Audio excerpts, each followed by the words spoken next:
Ang Sacramento ang pangatlong team na merong mahabang winning streak behind Thunder at Clippers. Pero ang layo pa nang hahabulin nila dahil almost 7 games pa para umabot ng number 10. Si DeMar DeRozan at Keon Ellis di umano balak i-trade ng Sacramento papuntang Clippers kapalit ni John Collins.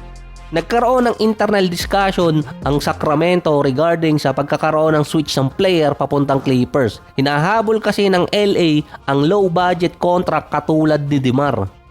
Hindi maapektuhan nun ang kanilang cap space at tax apron. Si DeMar nag-a-average ngayon ng 19 points, 3 rebounds, 4 assists, 50 and 36%.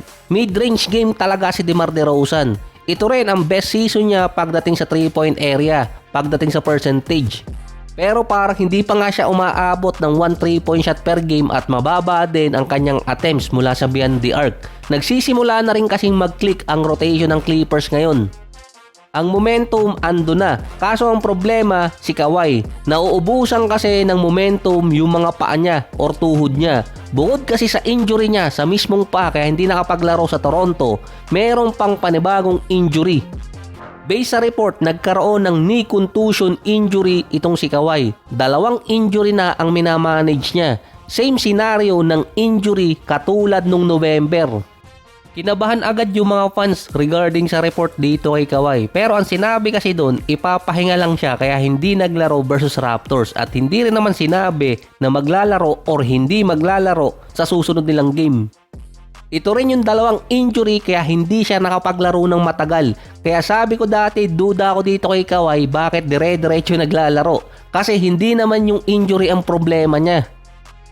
Dahil ang Clippers hindi basta-basta nagbibigay ng injury report regarding kay Kawhi ng ganong kabilis. Isang araw pa lang ang pagitan, kalimitan nagbibigay sila mga 1 linggo na. Nung nawala si Kawhi last early November, ito yung kainitan na merong law firm na gagawa ng investigation at nilabas ang possible na magiging verdict sa Clippers at sa mga involved. One day din bago na injured si Kawhi, ngayon 2026, lumabas ulit ang balita regarding sa allegation sa aspiration at kay Steve Ballmer.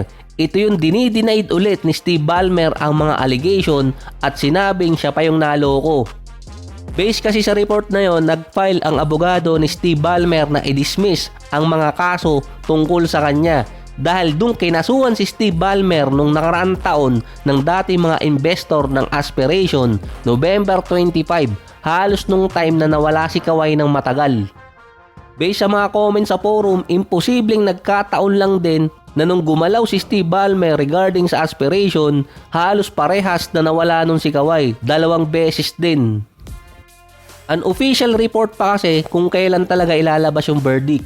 Pero ang sinabi dati, before or after All-Star Weekend. Meron naman nagsabi doon na baka off-season na.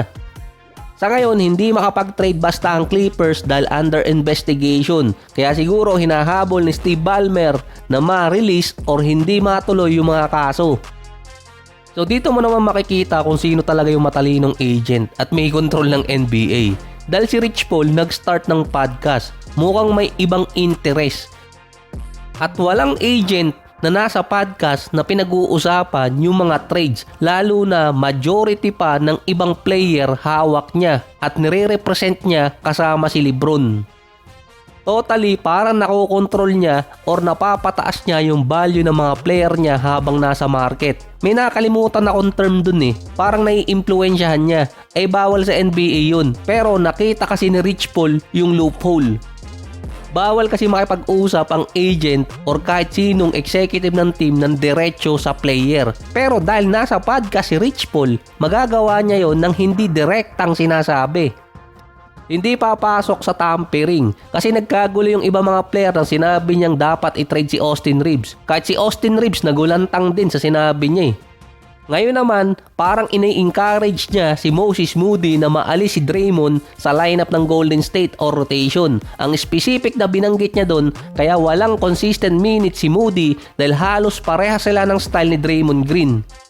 Pero parang malayo din Si Moody at si Draymond hawak ni Rich Paul. Si Moody ang isa sa mga player na pwedeng ma-trade bago yung deadline dahil sa Kuminga request. Dahil sa ginawang loophole ni Rich Paul, publicly napapataas niya yung value ng kanyang mga player papasok ng deadline. Ginawa niya to last year kay De'Aaron Fox pero hindi sa podcast, sa mga guest interview. Isa pa, nung sinabi din ni Rich Paul na dapat makuha nitong si Moody ang rotation or spot ni Draymond, ito rin yung report na ayaw ibigay ng Golden State si Butler or kaya si Draymond sa Dallas para kay Anthony Davis na hawak din niya bilang player.